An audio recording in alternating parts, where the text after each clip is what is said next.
So you felt like, but when you had cancer, it was almost like God was asking you to be an example with cancer of that faith, of that fortitude, of that strength. That's exactly where it came to. Yeah. And that's exactly what happened. And all of a sudden, the joy came with it. I mean, I couldn't make that happen. Sure. The Yeah. joy was just there immediately, you know. Wow. And that didn't come from my intellect, I guarantee you. Yeah. But you know what's even more fun about that, Chad? Is What? I can now give all the credit to God. You chose to say, I want to be an example in my difficult circumstances, not become a victim to those circumstances. How did you do that? How did faith say, God can even bring good stuff out of this bad stuff? Well, it's in the Bible. You know, all things work for good to those that love the Lord and are called according to his purpose. All right, so I've got to admit I had read that, but I didn't know what it really meant yet. But what you'll find out is that God will put us all through stuff. And frankly, when you are willing, you know, to let God be in charge of that, you're going to learn far more. And I have learned a ton off of what I've been through, especially like in the last year, that I would have never learned any other way.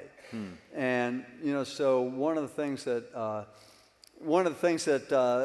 Paul says, as a matter of fact, he goes to God and he says, all right, God, you know, you've given me some impediments here. God had given impediments to the flesh so that Paul wouldn't get, you know, cocky and everything about all the miracles. Real quick, for those of us who don't know what the term impediments to the flesh mean, what does that mean? You know, where you're getting diseases or you're getting bad stuff, you know, that's knocking you, you know.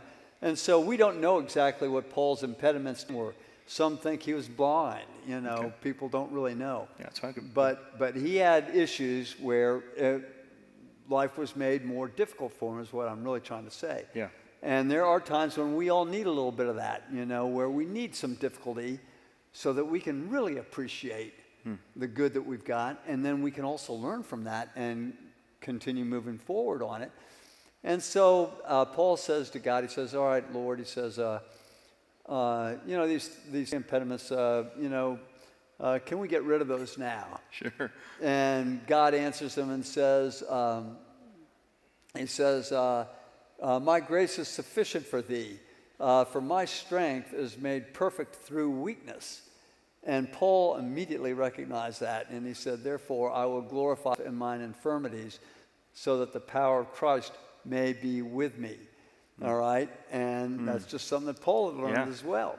Right. And nobody likes to go through any tough time, but if you know it's going to bring you, it's going to improve you, it's going to bring you up, it's going to make you a better person.